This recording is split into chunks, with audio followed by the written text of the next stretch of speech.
그리스도인의 삶의 적용에 들어가서 성령 충만한 그리스도인의 삶의 적용은 이제 하나님의 권속에 적용되었다라고 말씀을 드렸습니다. 그리스도인의 삶의 모든 것을 말씀하고 있지는 않습니다. 우리의 삶의 영역이 얼마나 다양하고 복잡한지, 그러나 하나의 신뢰, 이 적용을 들어줌으로 우리의 삶의 모든 곳에 적용할 수 있도록 하는 것입니다. 그러면 하나의 신뢰를 들어준 그 영역은 어디인가? 영역, 권속이라고 하는 영역입니다. 권속은 영어로는 그냥 family인데, 이 family라고 하는 것도 시대와 혹은 문화에 따라서 다양한 형태를 가지고 있어서 오늘날 우리가 알고 있는 것으로 생각하면 권속의 개념을 잘 알 수가 없다라는 사실을 말씀을 드렸습니다. 현재는 동성애 가족도 있는 판국이니까 그것도 패밀리인가? 그렇지 않죠. 그래서 성경이 말씀하는 참된 패밀리의 범위를 알고 그 범위 안에서 어떤 성령 충만한 삶의 원리들을 우리가 살아야 하는가 하는 거죠. 그 하나의 신뢰를 지금 여기서 살펴보는 겁니다. 이 하나님의 권속, 즉 이 패밀리는 우리가 지금 알고 있는 부부와 자녀로 이루어지는 이 기본적인 이런 단위의 가족이 아닙니다. 그리고 현대 사회에서 다양하게 이루어지고 있는 가족을 파괴했지만 가족의 대접을 받기는 원하는 이런 것들도 역시 패밀리는 아닙니다. 프랑스 같은 경우는 동거 인도 가족으로 인정을 해서 가족과 동일한 모든 권리를 주고 혜택을 주고 이렇게 하고 있는 상황이죠. 그런데 그게 참 가족을 파괴해 놓고 가족의 이 범위 안에 들어가 그 모든 혜택은 받고 싶어 하는 이런 현대인들의 모습이 거기에 그대로 나타나 있는 거죠. 자, 지금 현재 현대 사회는 이 가정이 무너졌어요. 그래서 우리는 이 문제를 가지고 투쟁을 하고 있는 겁니다. 이것은 우리가 지켜야 되는 이 중요한 가치 중에 하나이죠. 이것은 하나님의 창조의 원리 가운데 있는 겁니다. 하나님께서 인간을 창조하시되 하나님의 형상을 따라 남녀로 창조하셨다는 것입니다. 하나님의 형상을 따라 남자와 여자로 창조하셨다 하는 것이고요. 이것은 우리가 생리적으로 이렇게 태어나는 것이죠. 근데 이제 현재 우리 주변에서는 이것을 이제 심리적인 것으로 이제 지금 변형시켜 놓은 겁니다. 심리라고 하는 것은 자기가 어떻게 생각하느냐라는 겁니다. 어떤 사람이 나는 여자다. 근데 생물학적으로는 남자예요. 그런데 심리적으로는 여자다 이렇게 생각한다면 그 사람은 여자로 인정해야 된다. 이제 이것이 현대인들이 주장하는 일들입니다. 어떤 사람이 생물학적으로는 여성인데 나는 남자다 이렇게 생각한다고 하면 그 사람은 남자로 인정을 해줘야 된다. 이제 이렇게 이야기하는 거죠. 그런데 이것을 이제는 이 심리적인 자기 성 정체성이 지금은 굉장히 복잡해졌어요. 그래서 정확한 숫자를 말하기는 어렵지만 이것을 이 남녀라고 하는 성이 아닌 지금은 젠더라고 하는 말로써 표현하고 있고 심지어 이 젠더의 종류가 50개가 넘는다 이렇게 이야기를 합니다. 그러니까 세상에는 성이 남자와 여자만 있는 게 아니라 그 중간에 수없이 많은 성이 존재하고 있다라는 거죠. 예, 그 종류가 뭐 55개, 제가 몇 년 전에 들을 때는 55개다 이렇게 들었는데 뭐 그 어떻게 분별하는지 몰라요.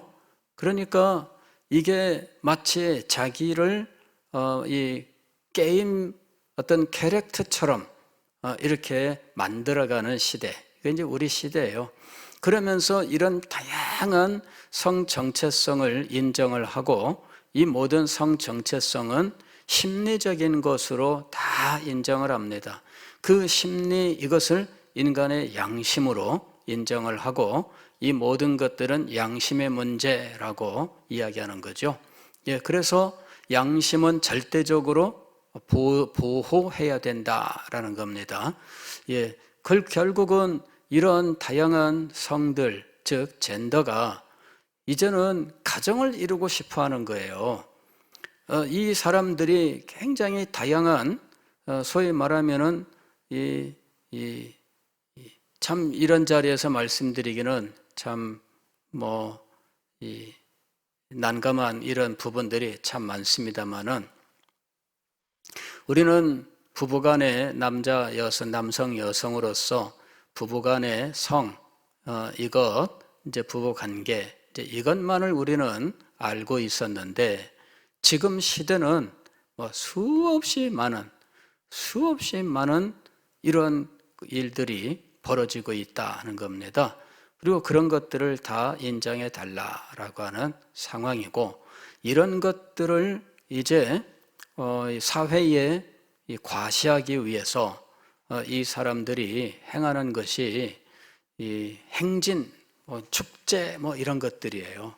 이래 가지고 별 괴상망측한 그러한 온갖 그 가장 무도회식의 그러한 행진들을 하고 그야말로 참 우리가 볼 때에는 참 어떻게 저럴까라고 하는 이런 일들을 태연하게 햇볕 아래에서 수없이 많은 사람 앞에서 하고 있는 거죠.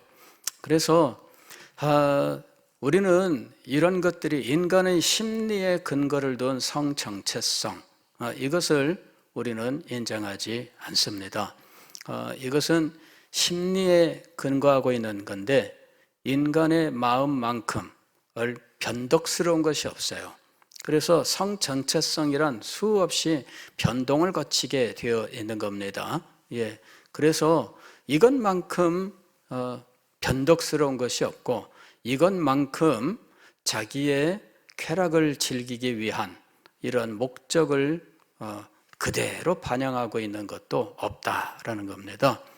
자, 이런 모든 것들이 지금은 이제 가정을 이루어 가정으로 인정받고 하는 쪽으로 지금 나가고 있다는 겁니다. 이게 지금 이 시대의 투쟁, 이 영역이에요.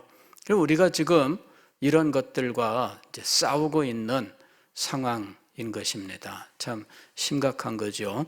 우리의 자녀들도 그런 문화 속에 그냥 무분별하게 노출되어 있는 겁니다.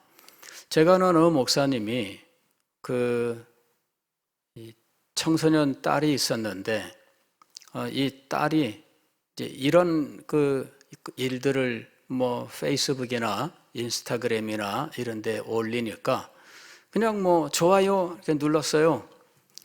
그러면은 이 사람을 통해서 자기랑 아는 모든 사람한테 쫙 퍼지거든요.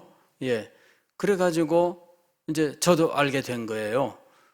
아유, 얘가 왜 이런 동성애 이런데 좋아요를 눌렀나? 그죠? 목사님 딸이. 얘네들은 모르는 거죠. 그냥 주변에서 다 그렇게 가니까 그냥 그런 것이 다 좋은 줄로 알고, 그 다음에 그것을 박수 쳐줘야 잘하는 줄로 알고, 좋아요를 누르는 거예요. 그게 좋을 이유가 어디 있습니까? 좋아요를 눌렀단 말은 내가 아는 모든 사람한테 이것을 찬성하는 것이다, 이렇게 의사표현을 하는 겁니다. 그래서 제가 그 목사님한테 얘기를 했어요. 미안한데, 조심스러운데 딸이 그렇게 해서 이렇게 한 것을 아느냐? 그랬더니 깜짝 놀라면서 그래요, 몰랐습니다. 일어난 일은 내가 딱 차단당하는 거죠. 왜? 그 아이는 아는 사람한테 이 차단을 안 해놓으니까 자기가 행동한 것이 이게 들통났다 이렇게 되는 거죠. 그래서 우리가 그래서 이제 알게 된 거예요. 그리스도인 가정에 자라나는 아이들, 청소년들도 지금 분별하지 못한 채 분위기 가운데 있어서 지금 그렇게 가고 있는 상황이다 하는 것입니다. 우리가 학교에서 이 학생 인권 조례에 이런 것들을 넣으려고 하는 이런 시도들에 대해서 저항하는 이유가 있습니다. 이걸 학생 인권 조례에 넣어서 무슨 다 괜찮다라는 식으로 아예 조례로 만들어서 이 학교의 교육과정 속에 넣어버리는 이런 상황이 되는 거거든요.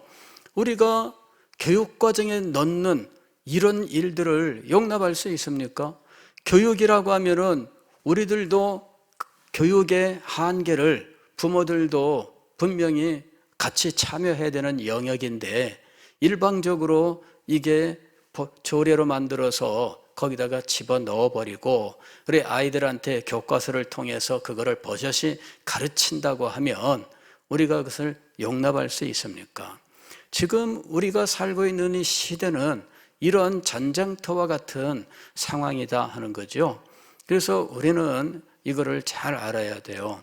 이 문제가 지금 현재 교육감에 따라서 상당히 많이 좌우되는 이런 일입니다. 그래서 교육감 선거할 때 우리가 이런 영역에서 그 사람이 어떤 견해를 가지고 있으며 앞으로 학생인권 조례를 이 사람이 제정하려고 하는 확신을 가지고 있느냐 이런 것들을 봐야 돼요. 확신을 가지고 있다면 우리는 그 사람을 찍어줄 수가 없어요.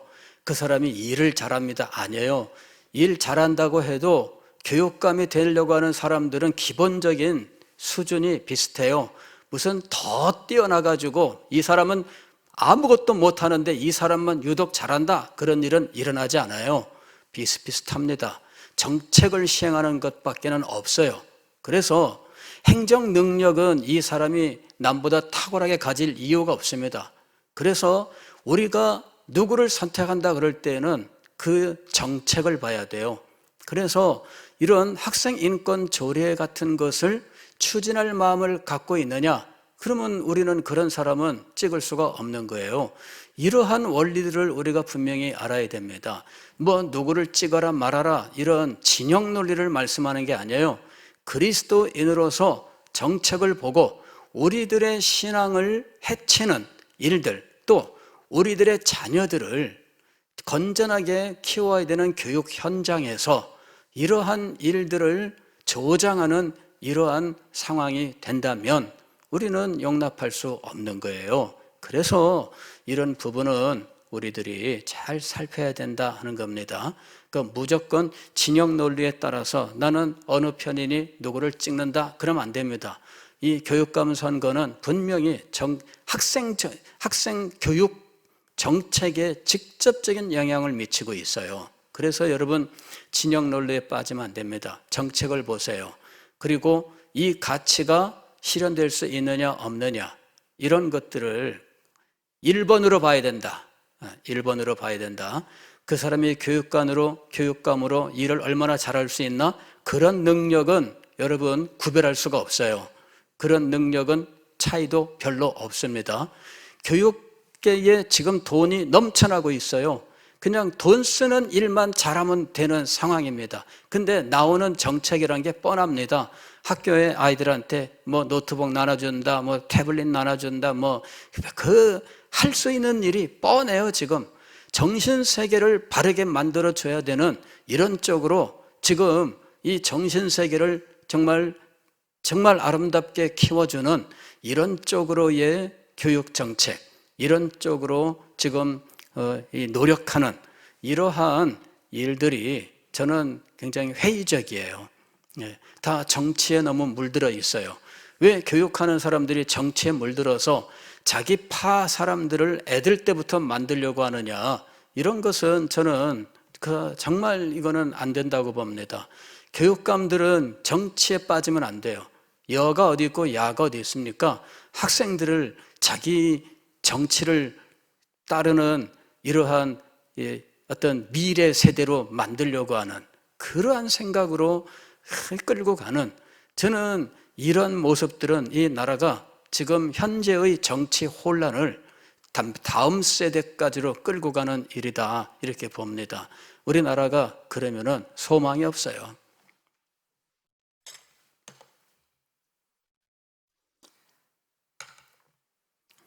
자, 너무 지금 이쪽으로 제가 갑자기 발진이 돼가지고 자, 패밀리, 이 권속은 옛날 권속, 패밀리는 범위가 넓어요.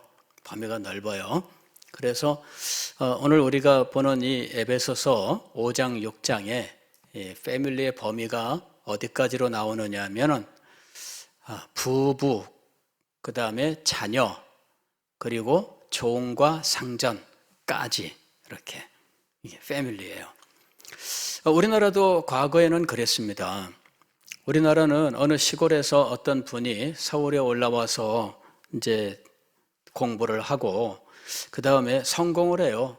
뭐 이분이 뭐 고시에 합격을 하든 뭐 큰 회사에 들어가건 뭐 어떤 회사를 운영하든 그러면은 동네 사람들이 다 올라옵니다. 예, 그 한 사람이 성공하면 그 마을에 모든 사람이 다 올라와서 그 집에 와서 살아요. 그래서 뭐 아저씨 집에 무슨 뭐 저기 누구 집에 거의 대체로 시골에는 집성촌이고 다 뭐 10촌 이내에 이런 이 친척 관계에 있으니까 그저 6촌, 7촌, 8촌, 9촌, 10촌도 가까운 친척이에요. 지금은 4촌도 멀어요. 예, 4촌도 평생 가야 몇 번 못 만납니다. 근데 예전에는 10촌 그러면은 가까워요. 아니, 오대조 할아버지가 한 할아버지야. 그러니까 10촌 멀지 않아요. 그냥 가까워. 그냥 이웃집에 있는 친척이에요. 그래서 누가 성공하면 이제 얘가 서울로 올라와서 직장 생활하든 뭘 하든 그 집에서 일단 하숙 생활하듯 와서 사는 거죠. 그러면 우리 집 애랑 같은 방에서 크는 거예요. 그래, 얘가 우리 집 혈통으로 직계 혈통은 아니지만 우리 집에서 함께 크는 거죠. 그래서 우리 자녀들하고 똑같아. 한 밥상에서 먹고 한 방에서 자고 그리고 나중에 이 아이가 독립해 나가고 그 다음에 시골에서 또 올라와요. 이래가지고 한 사람이 서울에 살고 있으면 아마 이분 집에 거쳐가는 아이들이 작게는 7, 8명, 10명, 20명도 거쳐가요. 온 동네 아이들이 다 거쳐갑니다. 이래가지고 서울에 이분 집에서 먹고 살고 나가는 이 사람들이 쫙 살게 되죠. 이게 이제 과거 우리나라에서 일어난 일입니다. 근데 이 사람들이 다 넓은 의미에서 한 가족과 같은 거예요. 그 다음에 종과 상전도 마찬가지입니다. 어떤 사람이 이제 어떤 이 가게를 하는데 회사가 어떤 큰 회사입니다. 이 가게입니다. 그러면 가게 점원으로 있어요. 점원으로 있는데 이 점원도 가족과 같은 겁니다. 이 점원도 그곳에 있으면서 집에서 사장님, 이 사모님이 밥을 해가지고 이렇게 나오면 그 밥을 함께 먹는 거죠. 그래서 같은 식구처럼 되는 겁니다. 그리고 이 점원이 점점점 크면서 그 집안일이며 뭐며 다 살펴줍니다. 옛날에는 봉급만 주는 것이 아닙니다. 집안에 일이 있으면 집안일도 살펴주고 그 다음에 이 점원이 거기에서 제법 크면 그 다음에는 독립을 시켜줍니다. 자, 네가 가게를 이렇게 해라 하면서 독립할 수 있도록 이렇게 사업을 이렇게 내주는 거죠. 아니면 이 사람이 나이가 많으면 네가 내 이 업체를 네가 물려받아 해라. 이래 가지고 물려받아 하든지, 이제 그렇게 해서 사실은 이 지금같이 이렇게 무슨 뭐 칼처럼 탁탁 끊어지는 그런 관계가 아니었어요.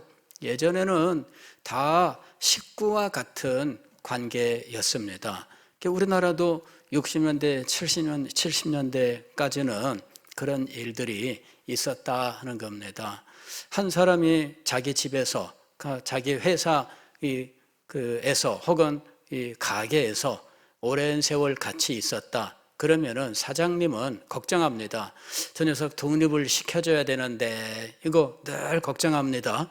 그리고 독립 시점이 어떻게 될까 이런 것도 고민을 하고, 그리고 적절한 때에 네 어떡할래 물어보고, 너 어디에 이렇게 해서 좀 떼줄 테니까 네가 좀 할래 이렇게 해서 독립을 시켜주고 하는 겁니다.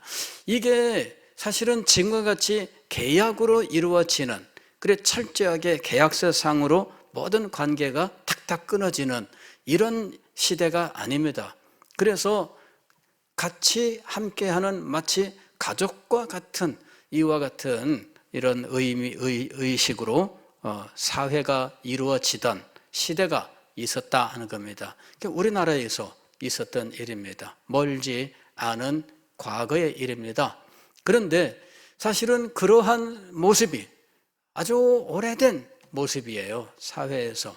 그래서 지금 여기 패밀리는 우리가 권속으로 번역하지만 이 권속 안에는 부부와 자녀와 종과 상전이라고 하는 이 관계까지가 다 포함됐던 것이다 라는 겁니다. 그 하나로서 지금 그리스도인의 성령 충만한 삶을 적용해서 지금 우리의 삶의 모든 영역에 이 적용을 연습한 것을 살아낼 수 있도록 지금 가르치고 있다는 것입니다. 자, 이 하나님의 권속에서 핵심 관계는 무엇이냐면 부부관계입니다. 그래서 22절부터 부부관계가 등장하고 있습니다. 첫 번째로는 아내에게, 두 번째로는 남편에게 어떻게 할 것인가 교훈하고 있는데, 아내에게는 무엇을 요구했느냐 하면 복종을 요구했습니다. 복종을 요구했고, 남편에게는 무엇을 요구했느냐 하면 사랑을 요구했습니다. 22절 보면은 아내들이여 자기 남편에게 복종하기를 이랬습니다. 25절 보면은 남편들아 아내 사랑하기를 이랬습니다. 그래서 아내에게는 복종을 요구했고 남편에게는 사랑을 요구했는데, 이것은 이 아내에게만 이 복종이라고 하는 이것이 딱 전유되는 것이고 사랑은 남편에게만 전유되는 것인가? 사실은 이제 기본적인 원리는 그렇습니다만은, 그러나 상호 관계라고 하는 것을 우리가 이제 늘 기억은 해야 됩니다. 다만 성경은 대원칙을 지금 우리에게 말씀하고 있는 겁니다. 복종을 아내에게 이야기했는데 복종을 어느 정도로 해야 할 것인가? 복종을 어느 정도로 해야 할 것인가? 뒤에 보게 되면은 죽게 하듯이라고 이야기합니다. 죽게 하듯이 복종의 정도예요.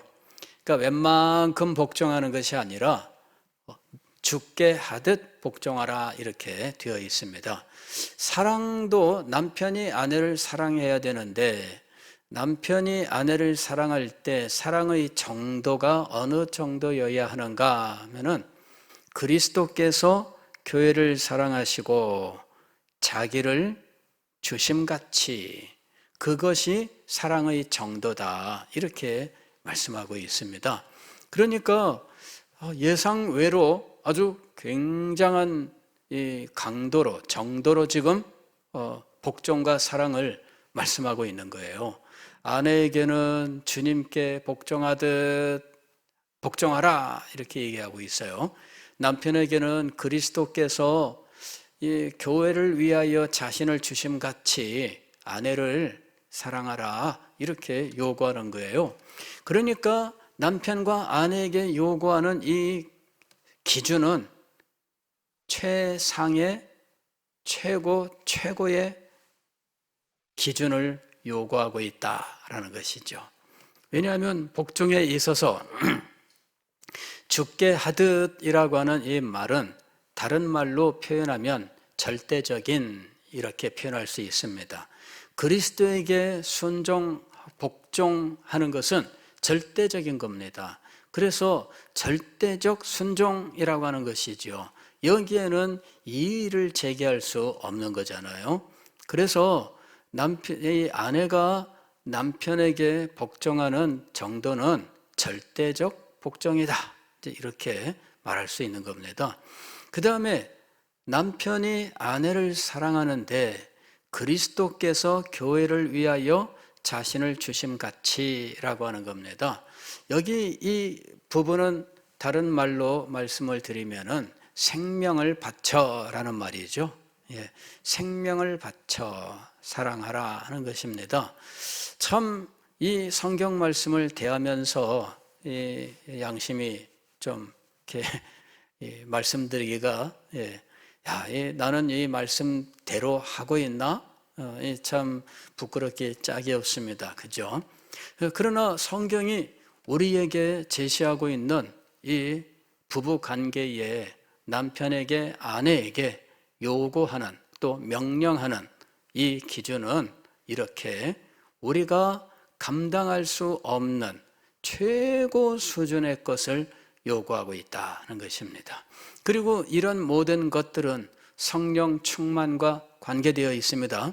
성령께서 우리에게 진리를 깨우치시고 진리가 우리의 마음에 역사하고 그리하여 우리의 모든 영혼과 삶이 진리로 바르게 정돈되어 그러한 삶을 살아가게 하는 겁니다. 그래서 우리가 이 성령 충만하라 하는 이 5장 18절의 말씀, 그 말씀의 연장선에 있다라는 것입니다. 왜 우리가 못 사는가? 성령 충만하지 않기 때문입니다. 성령 충만은 물론 성령이 우리에게 능력으로 역사하는 것이지만 그러나 기본적으로는 우리가 성령께서 우리를 가르치시는 것, 또 성령께서 우리를 인도하시는 것에 순종해야 돼요. 그래야만 충만이라고 하는 일이 이루어지는 겁니다. 순종하지 않으면 성령의 가르침과 인도하심에 순종하지 않으면 성령의 충만은 우리에게 임하지 않습니다. 성령 충만이 우리에게 임하도록 우리는 먼저 성령의 가르치심과 인도하심에 순종해야 합니다. 그때 성령은 우리에게 기쁨으로 역사하시는 거예요. 그럴 때 우리는 우리에게 명령하신 이 죽게 하듯 하라, 또 그리스도께서 자기를 교회를 위하여 자신을 주심같이 하라 하는 이 일들을 우리가 순종할 수 있게 되는 겁니다. 왜 못하는가? 성령 충만하여 전적으로 자기를 비우고 주님께 순종하여 자신을 드리지 못하기 때문입니다. 그래서 이런 말씀들이 너무나 멀고 또 너무나 이 현실에서 아득한 행할 수 없는 이런 것처럼 보인다는 겁니다. 물론 우리가 100% 이렇게 살아낼 수 있는가 하는 문제는 그거는 또 다른 문제입니다. 다만 이렇게 살려고 하느냐라는 것이죠. 이것이 이제 지금 성경이 가르치는 그리스도인의 삶의 대원칙입니다. 아내에게 누가 그의 삶의 모범으로 제시가 되었습니까? 그리스도와의 관계가 삶의 모범으로, 그리스도께서 삶의 모범으로 제시가 되었습니다. 또 남편에게도 누가 모범으로 제시가 되었습니까? 그리스도께서 모범으로 제시가 되었습니다. 그리스도께서 이 그리스도인의 삶의 중심이며 모범이다라고 하는 거예요. 우리는 그리스도를 닮아가는 사람이고요. 우리는 우리의 마음도 그리스도를 닮아야 되고 우리의 삶도 그리스도를 닮아야 됩니다. 우리가 하나님의 자녀로 태어난다면 우리는 그리스도를 닮는 자가 되는 것이 마땅한 거거든요. 빌립보서 2장 5절 보게 되면 너희 안에 이 마음을 품으라 곧 그리스도 예수의 마음이니 그랬습니다. 우리가 어떤 마음을 가져야 되느냐? 그리스도의 마음을 가져야 됩니다. 우리가 어떤 행동을 삶의 행동으로 나타나야 되느냐? 그리스도께서 행하셨던 일들이 우리의 행동의 원리가 되어야 한다는 것이죠. 그래서 마음으로는 그리스도를, 삶으로 나타나는 우리의 모든 행동은 그리스도를 따라서 이것이 그리스도인의 삶의 모습인 거예요. 우리가 그리스도를 닮아가야 됩니다. 그래서 지금 이 성경은 우리에게 그리스도인의 삶을 가르칠 때 그리스도를 모범으로 제시하고 또 그리스도와의 관계 때문에 이 모범이 우리의 모범이 되는 겁니다. 그리스도와의 관계가 없으면 그리스도가 우리의 모범이 될 수가 없습니다. 그리스도가 우리의 모범이 된 이유는 그리스도와 우리의 관계 때문이에요. 여기 30절 보게 되면 우리는 그 몸의 지체임이라 이렇게 이야기합니다. 그 몸, 그리스도의 몸의 지체가 바로 그리스도인이에요. 그리스도와의 관계입니다. 생명의 관계요, 유기적 관계입니다. 그리스도가 머리가 되고 몸이 되는 교회 안에서 우리는 그리스도의 지체가 되는 이러한 생명의 관계가 있습니다. 그래서 그리스도께서는 우리의 삶의 모범이 되시고 또 우리는 그리스도를 닮아가는 자로서 살아가야 한다 하는 것입니다. 지금 아내에게 복종을 요구했는데 죽게 하듯, 그럴 때 지금 사도는 무엇으로 이 행동을 요구하고 있느냐 하면 교회가 그리스도에게 복종하는 것처럼 이렇게 얘기하고 있어요. 교회가 그리스도에게 복종하는 것처럼.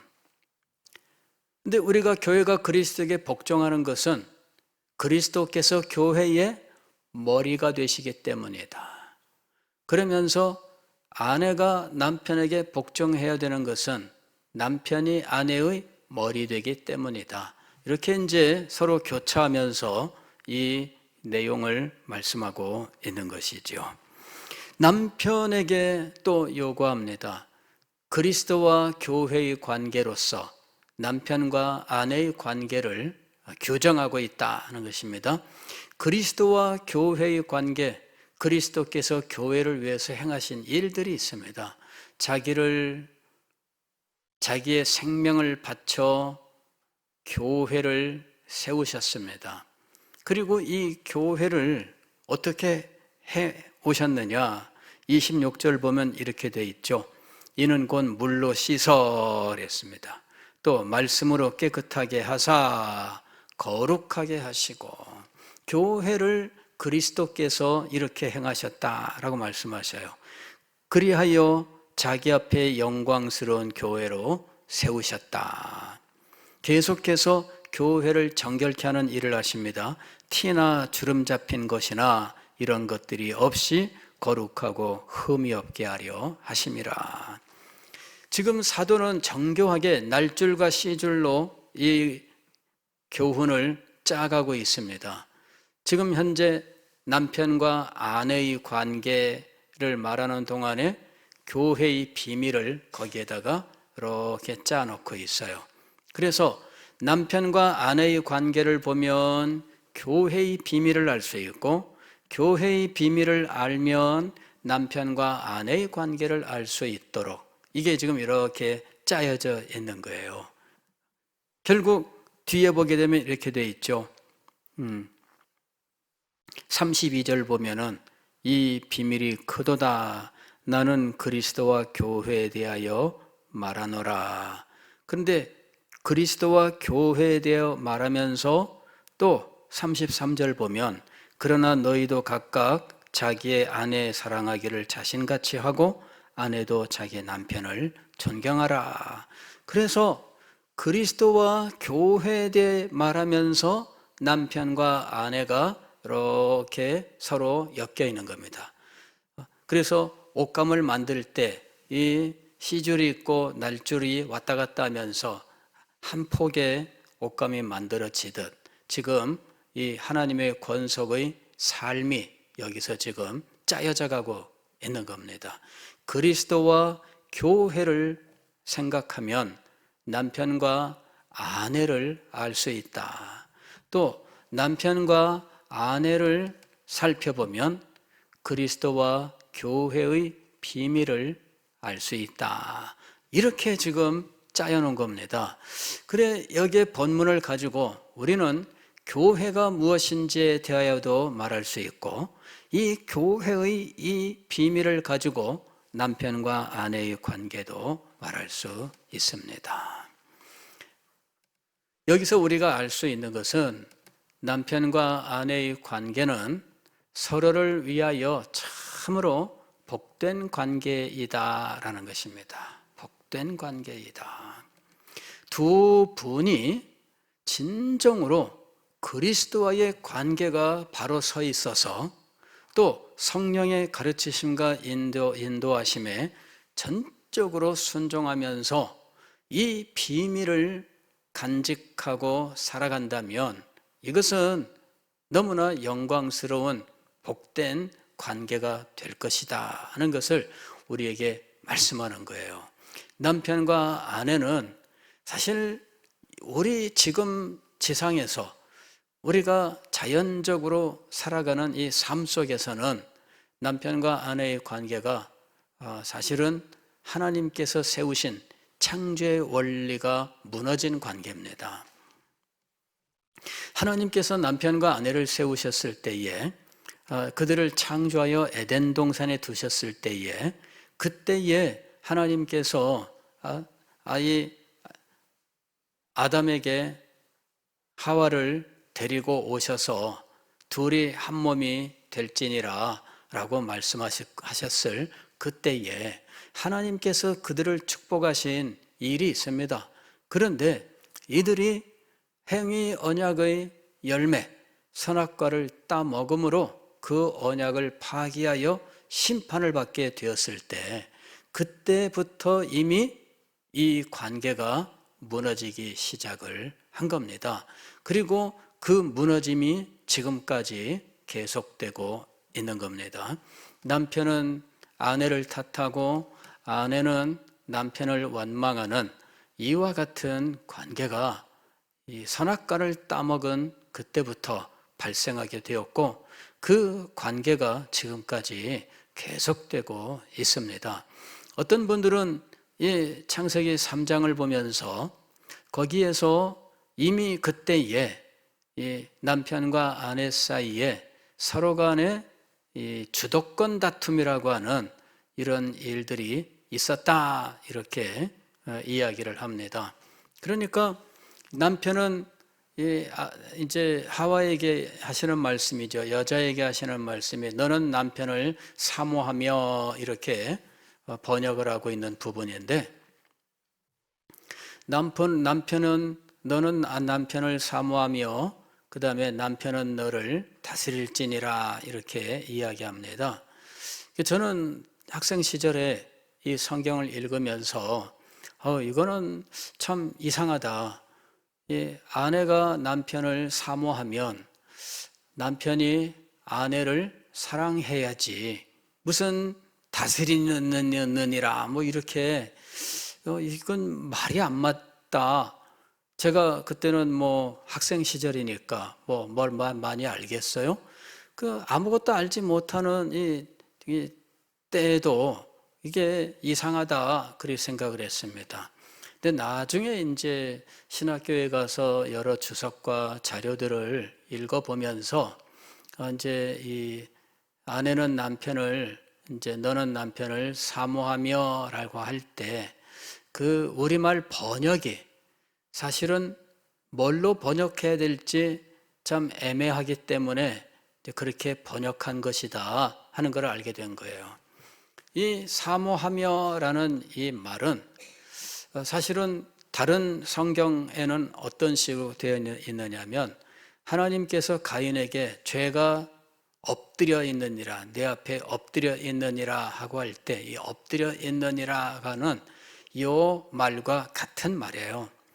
그래서 너는 여자를 향해서 너는 남편을 사모하며가 아니라 남편을 향하여 엎드려 있으며 이제 이런 의미거든요. 그러면 여기 엎드린다는 건 뭐냐? 그러면은 이 육식동물이 채식동물을 사냥하잖아요. 그럴 때 사냥하는 동작입니다. 이 엎드려 있느니라 이 말이 사냥 직전에 사자가 이 짐승을 잡아먹으러 살금살금 가다가 멈추고 해서 최대한 가까이까지 가죠. 그때 가만히 웅크리고 있어요. 모든 근육이 긴장한 상태로 있다가 어느 순간 팍 하고 튀어나가는 거잖아요. 그때 그게 엎드려 있느니라는 말의 의미다라는 거죠. 그래서 이 아내가 이 남편을 사모하는 게 아니에요.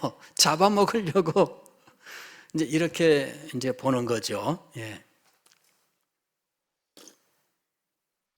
그러면은 남편이 아내를 다스리느니라는 말이 이제 서로 짝을 이루게 되는 거예요. 그래서 어떤 분은 이제 거기서 그걸 보는 겁니다. 남편과 아내가 이미 타락한 그때로부터 지금까지 이런 관계가 이미 기본적인 관계로 되어 있었다라는 거죠. 그것이 기본 관계니까 우리의 본성이냐? 그건 아닙니다. 창조의 원리는 그게 아닙니다. 여기서 가르치고 있는 교회의 비밀이 그대로 나타나 있는 부부관계, 이것이 하나님께서 창조하신 부부의 모습입니다. 그러나 이것이 무너졌어요. 인간이 범죄하고 타락하고 그리하여 이 죄의 부패와 오염이 그에게 남아 이 모든 일들이 나타나게 된 겁니다. 그래서 기본적으로 사랑과 희생의 관계이나 우리의 범죄로 말미암아 이 관계가 정상적으로 이루어지지 못하는 상황이 되었다는 것이죠. 이런 모든 일들의 회복이 이제 그리스도 안에서 이루어지는 겁니다. 그래서 그리스도와 교회의 비밀이 부부관계에 담기는 겁니다. 예, 그래서 우리는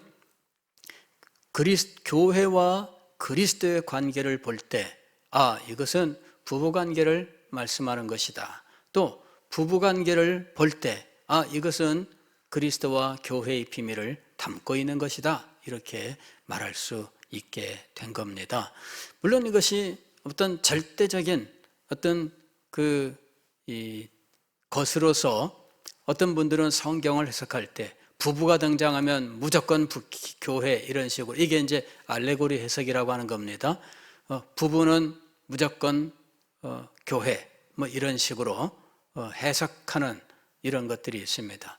여기서 그렇게 지금 교훈하고 있는 거예요. 왜? 우리에게 이 비밀을 가르치기 위해서라는 것입니다. 예. 우리는 이것이 하나의 어떤 알레고리가 되어가지고 성경 전부에서 부부가 등장하면 무조건 그렇게 해석하는 100이면 100 그렇게 하는 이런 식의 성경 해석은 해서는 안 됩니다. 이제 이것이 오늘날 우리가 이단에게서 보는 이런 문제들이에요. 여기서 사도가 우리에게 이 비밀을 탁월하게 가르치기 위하여 이 관계로서 설명을 하고 있는 겁니다. 부부관계는 상호관계에 가장 잘 나타내고 있습니다. 그리스도인의 삶을 교훈할 때 여기 서로라는 말이 있잖아요. 서로. 그것이 가장 탁월하게 나타나 있는 관계가 부부관계예요. 그래서 이 서로라고 하는 이 의미를 부부관계가 가장 잘 나타내고 그 다음에 서로를 위하여 행하는 이 삶의 원리를 가장 잘 담고 있는 것이 부부관계입니다. 그리고 그리스도와 교회 관계에서 서로 행하는 것들이 바로 이 관계를 가장 잘 설명해 주고 있는 겁니다. 그래서 부부관계와 교회와 그리스도의 관계의 비밀을 날줄과 시절로 엮어서 여기에 교훈하고 있는 겁니다. 그리고 이렇게 교회와 그리스도와의 관계가 날줄과 시절로 엮이는 것처럼 우리가 이 땅에서 살아가는 모든 삶의 영역에 이러한 비밀을 적용할 수 있어야 한다는 것입니다. 이런 비밀을 우리가 살아가는 모든 삶의 영역에서 그리스도와 교회의 관계로 이것을 설명할 수 있는 길이 있는가를 우리가 생각을 해야 돼요. 이제 그러기 위해서 적용을 몇 가지 더 살펴보는 것이죠. 그렇게 해서 우리는 삶을 하나님의 뜻에 따라 살아갈 수 있도록 우리의 삶의 모든 영역에서 깨달음을 얻고 그 삶을 살아가야 된다 하는 것입니다. 가장 먼저 우리가 배운 관계는 부부 관계인데, 이 부부 관계는 그리스도와 교회의 관계로서 탁월하게 설명될 수 있고, 그리고 그 관계에서 나타나는 이 사랑과 희생이 가장 탁월하게 적용될 수 있는 관계라고 하는 것입니다. 그래서 이 관계를 바르게 세워나가기 위해서는 부부가 항상 그리스도를 묵상해야 할 것이며, 또 그리스도와 올바른 관계를 가져야 됩니다. 그리스도를 바로 알고 그리스도와의 관계가 바로 세워져야 됩니다. 그리고 그 관계를 남편과 아내의 관계 속에 그대로 적용하려고 애를 써야 됩니다. 그러한 순종의 삶이 성령 충만한 삶이다라는 것입니다. 기도하겠습니다.